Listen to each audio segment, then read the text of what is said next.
하나님의 말씀 보겠습니다. 에베소서 4장 1절에서 6절까지입니다.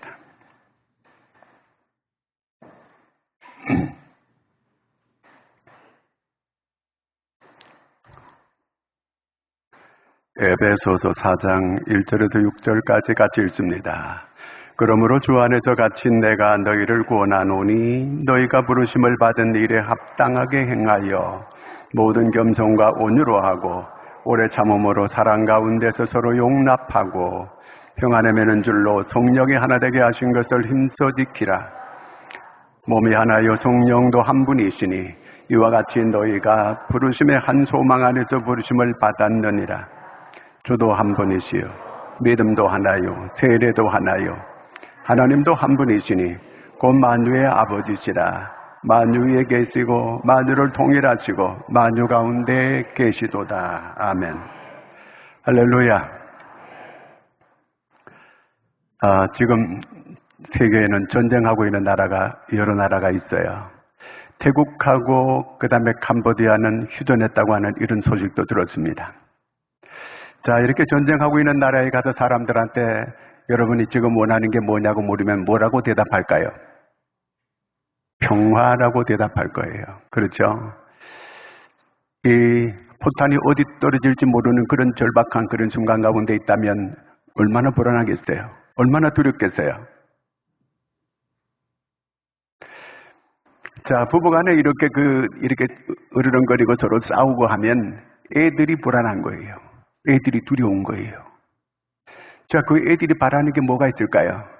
엄마 아빠가 화목하게 사는 거. 그걸 제일 바랄 거예요. 그러니까 오늘 이 지구상에서 우리가 모두 평화롭게 살아가는 거, 평화로운 공동체, 이 교회가 정말 평화로운 교회가 돼야 될 줄로 믿습니다. 자, 그러면 어떻게 하면 이 평화로운 교회가 되어질 수 있을까? 오늘 3절 말씀 같이 읽겠습니다. 평안에 매는 줄로 성령이 하나 되게 하신 것을 힘써 지키라. 자, 성령은 하나 되게 하는 영이에요. 자, 우리가 하나가 잘 될 때 평화로워질 수 있다 그 얘기예요. 자, 이 평화를 깨뜨리는 게 뭐가 깨뜨릴까요? 성령은 이렇게 평화를 하나로 만드는데, 평화롭게 하나로 만드는데, 요 평화를 깨뜨리는 게 뭘까요? 마귀가 그래요. 귀신이 그래요. 평화를 깨뜨리는 거거든요. 그러니까 나는 피스메이커인가 아니면 트러블 메이커인가. 꼭 한 사람이 오게 끼면 평화가 깨뜨려지는 경우가 있어요. 그런데 좀 이렇게 서로 서먹서먹한 좀 이런 갈등 관계 있다가도 어떤 한 사람이 와가지고 서로 평화롭게 잘 만드는 이런 사람도 있어요. 자, 이렇게 합평케 하는 자는 복이 있나니 그는 누구예요? 하나님의 아들이 되는 거예요. 자, 이렇게 성령을 우리를 하나 되게 이렇게 하라고 이렇게 말씀하시는데, 자, 그러면 1절 말씀 한번 같이 또 한번 읽어볼까요? 1절 시작. 그러므로 주 안에서 갇힌 내가 너희를 구원하노니 너희가 부르심을 받은 일에 합당하게 행하여. 자, 우리는 부름받은 사람들이에요. 부름받은 사람들은 부른 자에게 합당하게 행하고 살아야 된다 그 얘기예요. 자, 우리가 하나 되는 것은 합당한 일이에요. 그러나 하나가 되지 못하게 하는 것은 합당하지 않는 거예요. 자, 하나님의 교회는 서로 부름받은 사람들이에요. 그렇다면 우리는 성령으로 하나가 잘 돼야 될 줄로 믿습니다. 그것이 이제 참 교회가 되는 거예요. 그럴 때 진정한 참 교회 공동체가 될 수 있다 그 얘기입니다. 합당하게 행하는 거. 우리가 하나님께 합당하게 행하고 살게 되면 기도응답 받습니다. 하나님 앞에 합당하게 행하지 않으면서 자꾸 이렇게 하나님께 부르짖고 기도한다고 해서 기도응답 오는 거 아니에요. 하나님 앞에 합당하게 행하는 거. 자, 이스라엘이 망했어요. 남의 나라 포로로 끌려갔어요. 자, 왜 이 지경이 됐을까? 그들이 하나님께 합당하게 행하지 못했거든요. 계속해서 선지자들이 그들에게 깨우쳤지만 그들은 듣지 않았어요. 결국 그들은 망하고 말았어요. 남의 나라 포로로 끌려가서 이제 거기에서 많은 징계를 받고 훈련을 받게 되고 이제 70년이 돼서 고국으로 돌아옵니다. 믿지도 않는 고레스 왕이라고 하는 사람을 통해서 이제 그들이 고국으로 돌아오면서 성전을 건축하라. 이 왕이, 믿지도 않는 왕이 너희 나라 가서 성전을 건축하라는 거예요. 그들이 와서 아무것도 없는 가운데 성전 건축 공사를 시작합니다. 시작하게 되니까 돈도 없지요. 그 다음에 여러 가지 부족하지요. 그 다음에 또 방해꾼들도 있지요. 이제 돈 좀 벌어가지고 하자. 지금은 때가 아닌가 보다. 그래서 이제 미루게 됩니다. 그리고는 이제 자기 집 짓는 데 바쁘고 자기 사업하는 데 바쁘고 자기 일하느라고 바빠요.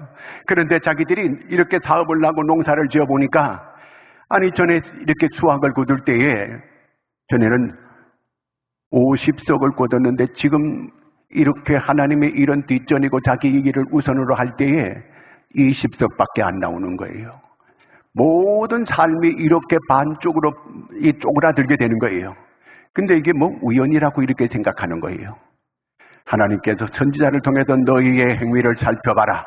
너희의 소위를 살펴볼지니라. 너희가 지금 하나님 앞에 합당치 못하다 그 얘기예요. 하나님 앞에 합당치 못하게 되니까 여러 가지 내 삶이 힘들어지고 어렵게 되어지게 되는 거예요. 이제라도 너희들이 하나님의 일을 먼저 하고 성전 건축을 시작하게 되면 하나님께서 이제 모든 걸 회복시켜 주겠다. 이제 그렇게 하나님께서 말씀을 하시는 거예요. 자, 우리가 나는 지금 하나님 앞에 정말 합당하게 행하고 있는가 잘 살펴볼 필요가 있어요. 하나님 앞에 합당하게 행하면 하나님께서 반드시 은혜 주십니다. 하나님 앞에 합당하게 행하고 살게 되면 하나님께서 그에게 기도 응답도 해주시고 그런 사람을 하나님은 들어 쓰시게 되는 것입니다. 내가 하나님 앞에 합당하지 못하게 되면 절대로 하나님은 그런 사람을 정상적으로 잘 들었을 수가 없어요. 하나님께서 그런 사람에게 복을 줄 리도 없고 은혜 줄 수도 없어요. 내가 하나님 앞에 정말 합당한가? 내가 이 말하고 있는 게 합당한가? 내가 지금 행동하고 있는 게 합당한가? 그걸 잘 살펴볼 필요가 있다 그 얘기예요. 내가 하나님 앞에 합당하게 행하고 그렇게 살게 되면 하나님께서 우리에게 평안을 주십니다. 평화를 주십니다. 고린도 1장 10절 한번 읽겠습니다. 주께 합당하게 행하여 범사에 기쁘시게 하고 모든 선한 일의 열매를 맺게 하시며 하나님을 아는 것에 자라게 하시고. 자, 여기 보니까 주께 합당하게 행하여 기쁘시게 하고 우리가 주님께 합당하게 살면 주님을 기쁘시게 하는 거예요. 정말 주님 기쁘시게 하는 거예요. 말만 주님 기뻐하십시오. 영광 받으십시오. 그런다고 내가 영광 받는 게 아니고 내가 하나님 앞에 합당하게 살면 하나님께서 기뻐하신다는 거예요. 자, 그러면 하나님을 기쁘시게 하면 어떤 결과가 오는가? 시편 37편 4절에 보면은 여호와를 기뻐하라. 그가 내 마음의 소원을 이루어 주시리로다. 내가 하나님을 기쁘게 해드리게 되면 내 마음의 소원까지 하나님은 이루어 주신다는 거예요. 여러분, 이런 은혜가 여러분들에게 있기를 축원합니다. 마태복음 10장 13절 한번 읽습니다. 그 집이 이에 합당하면 너희 빈 평안이 거기 임할 것이요 만일 합당하지 아니하면 그 평안이 너희에게 돌아올 것입니다. 내가 다른 사람을 놓고 기도했어요. 정말 그 집이 그 기도 받기에 합당하면 그 집에 평안이 임한다는 거예요. 그런데 그 집이 하나님께 합당하지 않아. 그러면 기도한 그 사람에게 평안이 돌아가게 될 것이라는 겁니다. 하나님 앞에 합당하게 살면서 하나님께 우리가 기도도 하고 하나님께 헌신도 하고 충성도 하고 그럴 때 하나님께서 그 모든 걸 기쁘시게 받으시는 줄로 믿으시기 바랍니다.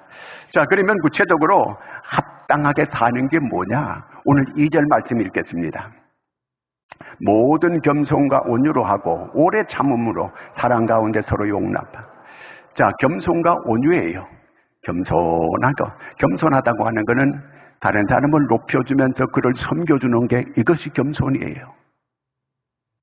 자, 야고보 4장 10절에 보면은 내가 나를 낮추게 되면 하나님께서 때가 되면 높여주시겠다는 거예요. 우리가 자기를 낮춰야 돼요.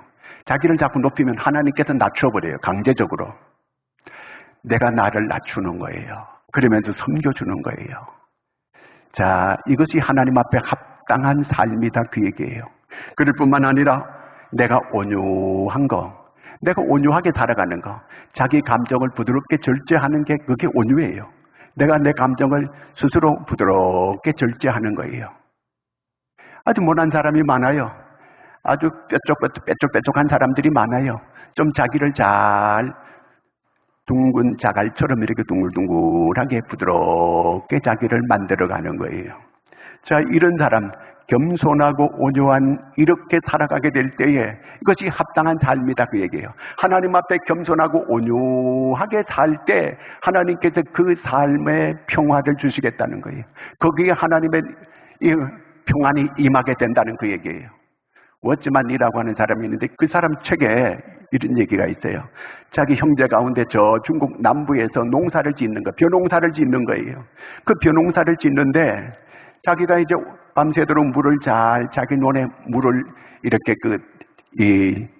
물을 댄 거예요. 그래서 자기 논에 물이 가득하고 이제 벼가 잘 자라게끔 그렇게 하기 위해서 물을 댔어요. 근데 그 다음날 아침에 나가 보니까 밑에 논으로 물이 다 빠져나가고 없는 거예요. 물을 도둑질 당했어요. 그래서 좀 참았어요. 믿음의 형제거든요. 근데 그 다음날 가서 또 물을 이렇게 이 원상복구를 다시 시켜놨어요. 근데 그 다음날 나가니까 또 물을 빼가서 밑에 있는 사람이 성질이 나는 거예요. 이거 어떻게 하면 좋아 이거요? 그래서 믿음 좋은 멘토를 찾아갔어요. 찾아가서 이렇게 해서 내가 이렇게 성질이 나가서 내가 이제 한번 찾아가서 한번 한바탕 해야 되겠다 그러니까 믿음이 좋은 사람이 당신의 권리를 그렇게 찾는 거는 그게 올바른 일이기도 하지만 그리스도인은 그 이상을 해야 된다는 거예요. 그 이상을. 그래서 그의 말을 듣고 자기 논에 물을 이렇게 대기 전에 아랫논에 물을 먼저 가득히 채워주었어요. 그리고 자기 논에 물을 이렇게 또 가득히 담았어요. 그랬더니 아랫논에 있는 사람이 그 다음부터는 절대로 물을 빼가지 않는 거예요. 그럴 뿐만 아니라 자기도 예수 믿겠다고 그러면서 그 사람이 이렇게 예수 믿겠다 교회에 나오게 되는 그런 역사가 일어나게 됐다는 거예요. 여러분은 어디까지 이렇게 할 수 있을 것 같아요?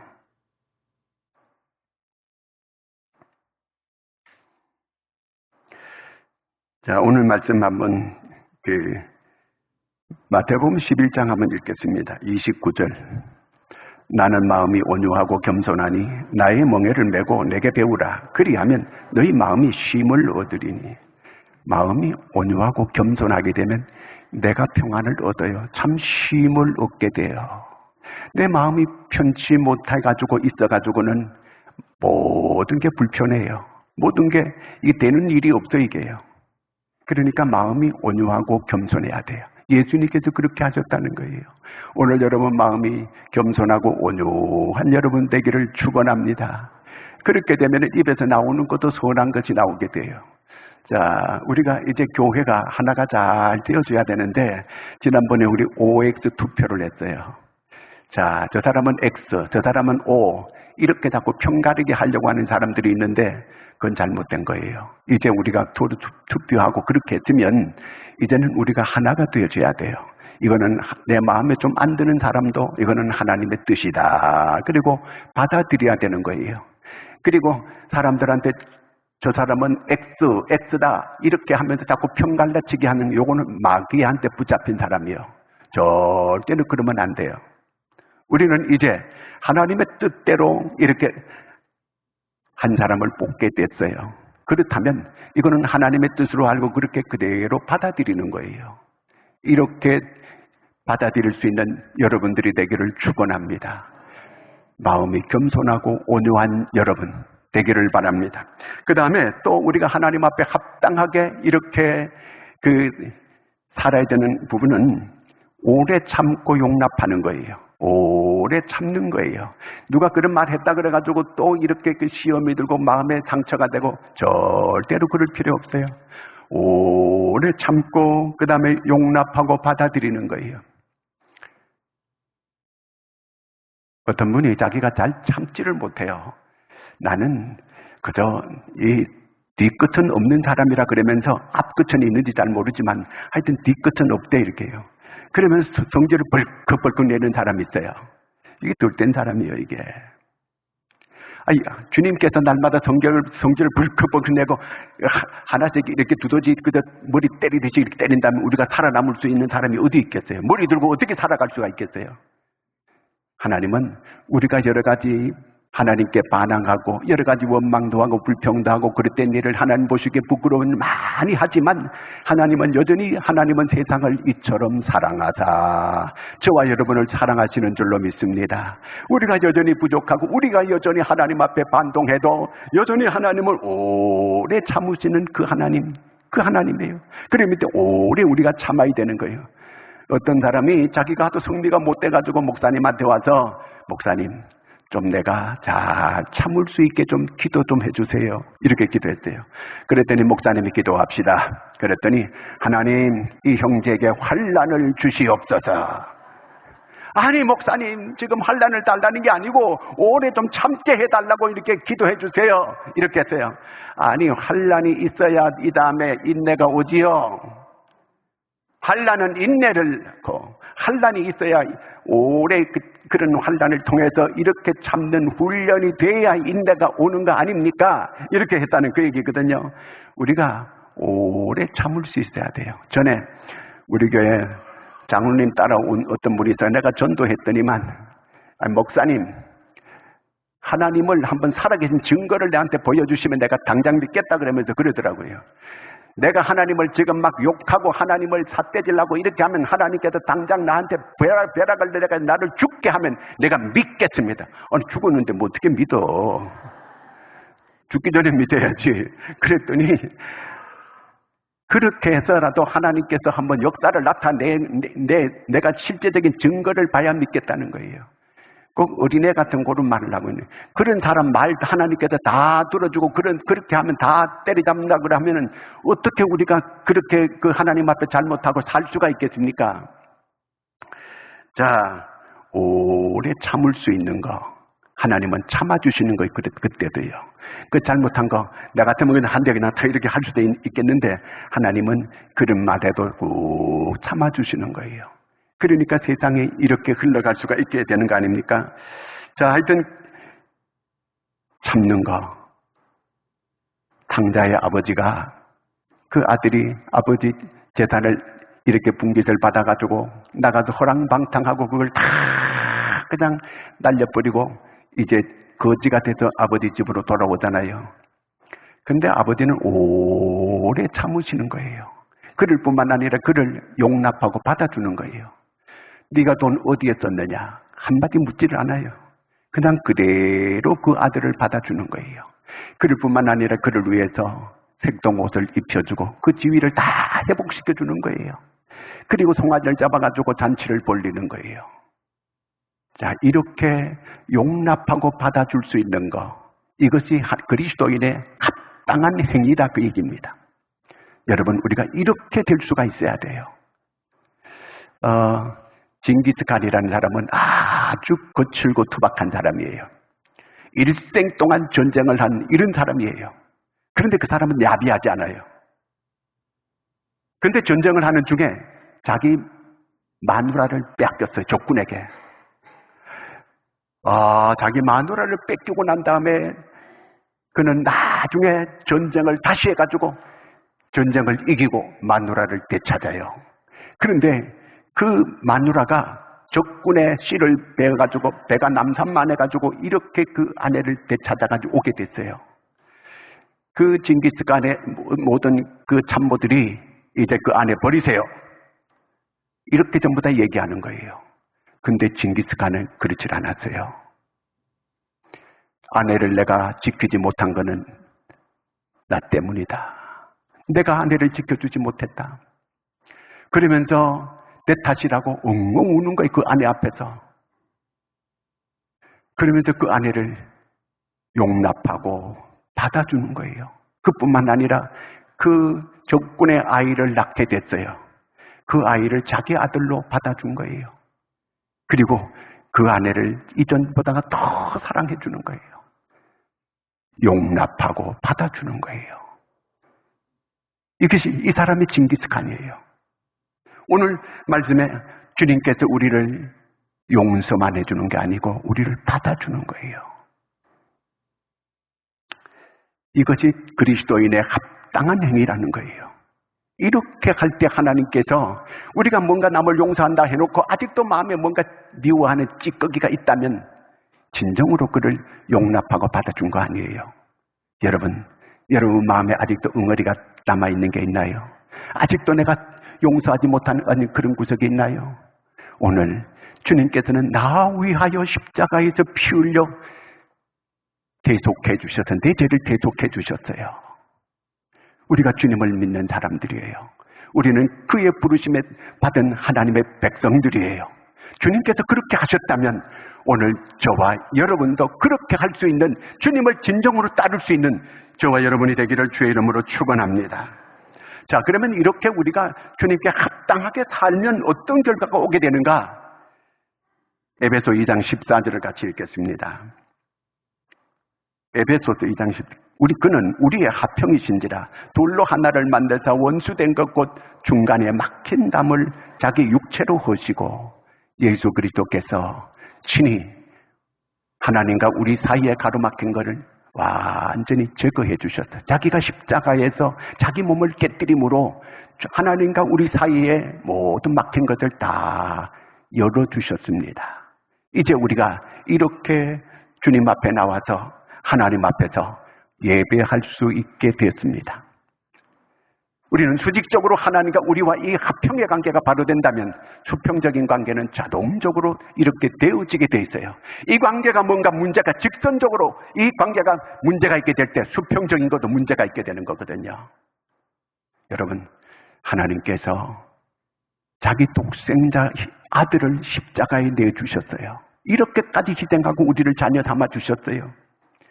그렇다면 오늘 우리가 이제 하나님의 자녀로서 마땅히 어떻게 해야 되겠습니까? 우리도 이웃을 용서하고 용납하고 받아줄 수 있는 우리 모두가 될 수 있기를 축원합니다. 그럴 때 진정한 평화가 거기에 오게 된다는 것입니다. 우리끼리 이렇게 결혼할 때 보면은 요즘은 주례다 없이 자기들끼리 결혼하는데 내가 보니까 뭐 결혼도 아니고 장난하는 것 같아요. 행복이라는 거 하는 건 어디서 옵니까? 우리끼리 행복하다고 행복해요? 행복은 위로부터, 복은 위로부터 오는 거예요. 빛들의 아버지께로부터 위로부터 우리에게 복이 오는 거예요. 하나님께서 복을 주셔야 되는 내가 그 복을 받을 수 있게 되는 거예요. 하나님은 하나님의 종을 통해서 하나님께서 축복할 수 있는 은혜를 베풀어 주셨어요. 여러분, 위로부터 하나님이 주시는 복을 받을 수 있는 여러분들이 되기를 축원합니다. 바로 이게 그리스도인이 합당하게 행하는 거예요. 위로부터 하나님께서 우리에게 평화를 주시는 거예요. 우리끼리 평화롭게 지내자 그래서 평화가 오는 거 아니에요. 위로부터 하나님께서 우리에게 평화를 주시는 것입니다. 어떤 친구가 아주 우정이 좋았어요. 그래서 우정이 좋아서 잘 같이 지냈습니다. 그런데 그 우정을 깨어지는 게 1분 만에 우정은 다 깨어지게 되는 이런 비극이 오게 됐어요. 이제는 둘이서 아주 외면하고 이렇게 지내게 됩니다. 그래 한 친구가 예수 믿기 때문에 편지를 여러 통을 이제 보냈어요. 아무 응답이 없는 거예요. 그 예수 믿는 친구가 예배드리고 하나님의 은혜를 받았어요. 그런데 눈 오는 날, 그 추운 날 친구를 밤에 찾아가는 거예요. 눈을 맞으면서 친구를 찾아가서 이제 문을 두드렸어요. 그러니까 친구가 먼 길을 이렇게 눈을 맞고 오들오들 떨면서 와서 문 앞에 서 있거든요. 뛰어나가서 그 친구를 맞아드리는 거예요. 이제 우정이 회복되는 건 10분도 안 돼가지고 이렇게 우정이 회복됐어요. 겸손하게 자기를 낮추고 찾아가서 그를 높여주게 되니까 쉽게 우정이 회복되는 역사가 일어났습니다. 자, 이거는 주님께서 우리에게 찾아오셔서 그렇게 자기를 낮추고 이렇게 우리를 자녀 삼아주신, 이건 비유가 조금 덜 될 수도 있지만 주님은 이렇게 낮추면서 우리를 자녀 삼아주시고 이렇게 하나님께서 친히 우리를 용서해 주시고 용납해 주시고 받아주시고 이렇게 했습니다. 자, 이런 하나님의 은혜를 받은 우리가 이제 하나님 앞에 합당하게 행하고 살게 되면 이제 하나님께서 우리한테 이런 평화를 주시게 될 텐데 우리 교회가 이제 평화를 날마다 말할 수 있는 여러분들이 되기를 축원합니다. 평화를 만들어가는 우리 모두가 될 수 있기를 축원합니다. 이제 말로 우리 교회는 앞으로 계속 부흥한다. 우리 교회는 계속해서 앞으로 든든히 서간다. 우리 교회는 계속해서 앞으로 크게 부흥될 것이다. 이렇게 말할 수 있는 여러분들이 되기를 축원합니다. 사람들은 농사를 짓는데 꼭 이 밭에만 농사 짓고 논에만 농사 짓는 거 아니에요. 말로도 얼마든지 농사를 짓는 거예요. 말은 씨예요. 씨를 우리가 심게 되면 그 사람이 지금 말하는 걸 들어보면은 앞으로 5년 후에 어떻게 될 것, 내년에 어떻게 될 거고 10년 후에 어떤 삶을 살게 될 것인가 하는 걸 다 알 수 있습니다. 왜? 씨를 뿌려놓은 것 그대로 나기 때문에 그렇습니다. 좋은 말을 많이 되는 말을 자꾸 이렇게 뿌렸다고 한다면 좋은 되는 역사가 일어나게 될 것입니다. 안 되는 말을 계속 심은 사람들은 그 사람은 앞으로 안 될 거예요. 틀림없이 안 될 거예요. 기도도 그렇게 하세요. 기도도 여러분 지금 자녀들을 볼 때 아이들이 싹수가 없어요. 근데 저 멀리를 내다봐요. 하나님께서 은혜 주시면 된다. 하나님께서 도와주시면 된다. 여러분 요셉은 멀리 남의 나라에까지 팔려갔지만 그는 형통하였더라. 창세기는 계속 그렇게 기록하고 있습니다. 남의 나라에 팔려간 게 뭐가 형통해요? 그는 하나님 앞에 합당하게 살니까 하나님께서 그에게 은혜를 주셨고 지켜주셨고 형통케 하신 줄로 믿습니다. 합당하게 살았어요. 보디발의 아내가 그를 유혹할 때도 그걸 물리칠 수 있었어요. 왜? 하나님 앞에 합당치 않는 일이니까 담대하게 물리쳤어요. 그랬더니 하나님께서 그에게 은혜를 주시는 거예요. 그에게 복을 주시는 거예요. 그가 형통케 만들어 주시는 거예요. 다윗도 그는 하나님 앞에 합당하게 살았어요. 그렇게 되니까 하나님께서 그 사울의 그 어려운 그런 사울이 3,000명 군사를 거느리고 10년 동안을 쫓아다녀도 하나님이 그를 지켜주셨습니다. 골리앗도 이길 수 있게 만들어 주었어요. 그렇지만 그가 밧세바를 건드림으로 인해 가지고 합당치 못한 삶을 살았어요. 하나님께서 너희 집에 칼이 떠나지 아니하리라 말씀하셨어요. 그러므로 오늘 우리가 어떻게 살아가야 되겠습니까? 하나님 앞에 합당하게 살면 평화도 오게 되고 또 하나님께서 그 삶이 건강한 삶이 되도록 만들어 주시게 될 것입니다. 우리가 이제 어떻게 말하고 살아가야 되겠습니까? 교회 공동체, 우리 교회는 계속 부흥한다. 우리 교회는 계속 평안하다. 우리 교회는 든든히 서간다. 이렇게 계속 말할 수 있는 여러분들이 되기를 축원합니다. 이렇게 할 때 하나님은 반드시 그렇게 이루어 주시게 될 것입니다. 하나님은 민수기 14장 28절에 보내 내 귀에 들린 대로 내가 행하리라. 내 귀에 들린 대로 우리가 말하는 대로 하나님께서 그렇게 하시겠다는 거예요. 아름다운 말로 정말 하나님 앞에 합당한 말을 함으로 인해 가지고 하나님께서 우리 교회를 계속해서 들어주는 이런 초원교회 될 수 있기를 축원합니다. 기도하겠습니다. 하나님 아버지, 오늘 우리에게 하나님의 음성을 들려주셨습니다. 하나님, 우리가 하나님 앞에 합당하게 살아가는 저희들이 되게 하여 주시옵소서. 참으로 겸손하고 온유하고 인내하고 용납할 수 있는 저희들이 되게 하여 주시옵소서. 이렇게 합당하게 살아감으로 하나님께서 위로부터 주시는 평화를 누리는 저희들 되게 하여 주시옵소서. 그래서 하나님, 우리 모두가 다 이 평화를 전하고 나누고 살아갈 수 있도록 도와주시옵소서. 예수님의 이름으로 기도하옵나이다. 아멘.